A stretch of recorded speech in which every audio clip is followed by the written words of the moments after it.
This is Google's latest streaming device, the horribly named Google TV Streamer 4K. It's undoubtedly the best Google streaming device on the market, but how does it stack up against the competition? In this review, we're going to find out. Welcome to the Tech Shed.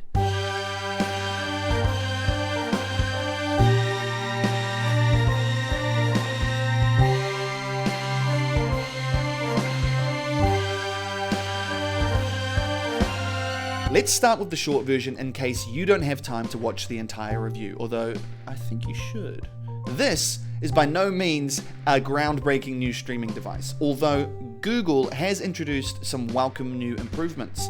On the back, there's an Ethernet port, so you're no longer reliant on Wi-Fi, it's 22% faster, and Google's AI, Google Gemini, has been improved, so your recommendations across streaming services are better.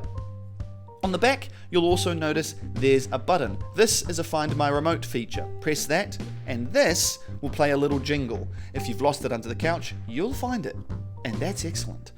This has also been redesigned, although it looks an awful lot the same as the Google remotes that came before. However, you'll notice that you can use your voice to control it, and there's a customizable star button that you can make do whatever you want.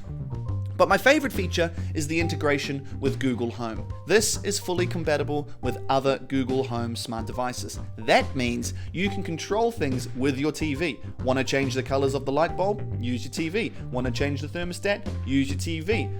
But what I like the most is you can view your Google security camera feeds on the television. If someone's at the doorbell, it comes up on the TV. It's excellent.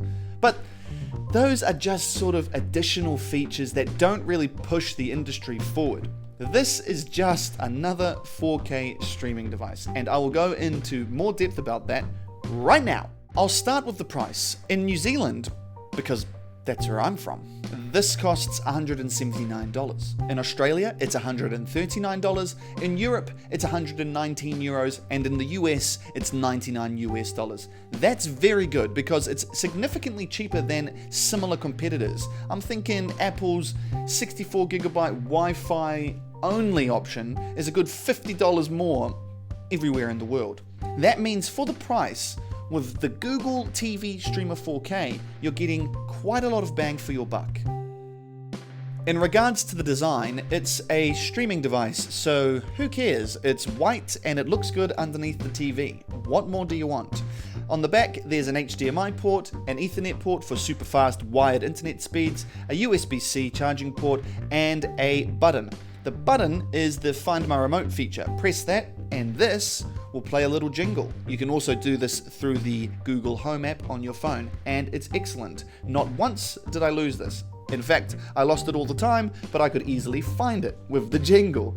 Google claims that this has been redesigned, but it looks an awful lot like the Google remotes of old. You have all the same buttons: Netflix, YouTube, volume, home, back, yada yada, but you'll notice you can now control it with your voice, the microphone button, and there's a star button.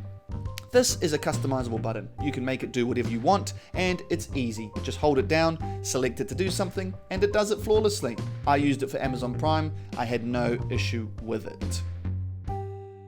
One of Google's big selling points with the Streamer 4K is the 800 free channels that it comes with, but there's a slight catch here. That is mainly for US-based customers. So if you're in the US, you're extra lucky. If you're like me and you're anywhere else in the globe, you won't get those channels. But of course you will get your local apps and services. Nothing groundbreaking there. Where I think this is the best in the market is its AI capabilities. Google Gemini is excellent at recommending movies, TV shows, even YouTube videos across streaming services and apps. What that means is if I'm watching something on Netflix, it will recommend me something from Amazon Prime or another streaming service. It is excellent and it gets rid of that "what should we watch tonight" problem. It's all on the home page of the UI. This also doubles as a Matter and Google Home hub. That means you can control other smart devices with your TV. If you have a Google light bulb, you can change the color. If you have a thermostat, you can change it. You can even view the feed of your security cameras. If I was watching TV and someone pressed my Google doorbell, a little window would pop up and I can see who it is and even talk to them through the remote. It's excellent and is extremely convenient. The Streamer 4K has a 22% faster processor. That means smoother performance and less lag, but it's not groundbreaking. When compared against an Apple TV from 2 years ago, I couldn't really tell the difference. If you're comparing it against a $100 Fire Stick, of course, it's smoother, faster, more responsive, it's fine. It supports Dolby Atmos, Dolby Vision, so if you want that surround sound feel and those vibrant colors, it can do that, but just make sure you're watching content that supports that. It has 32 gigabytes of internal storage, so you can download and save all those apps and streaming services without problem. When I was using this for voice input, it's exactly what you'd expect. Picks up my voice well, types it in, pretty good. In regards to performance, it's fine. The Google TV Streamer 4K is a solid upgrade, and Google have introduced some welcome improvements here, like the Ethernet port, the Find My Remote feature, the customizable star button, and Dolby Atmos and Dolby Vision support. It is the best Google streaming device on the market. The problem is it doesn't really push the industry forward, and in a lot of ways it feels like it's simply playing catch up with the competition. With that said, if you are already part of the Google ecosystem, the best thing about this is you can use it with all your other Google devices through Google Home. That means you can control your light bulbs, your thermostats, and even view your Google security cameras from the TV. It's also a reasonably priced way to get into 4K streaming. But as I say, while it's a competent streaming device, it doesn't really bring anything new to the table and pretty much just feels like any other 4K streaming device.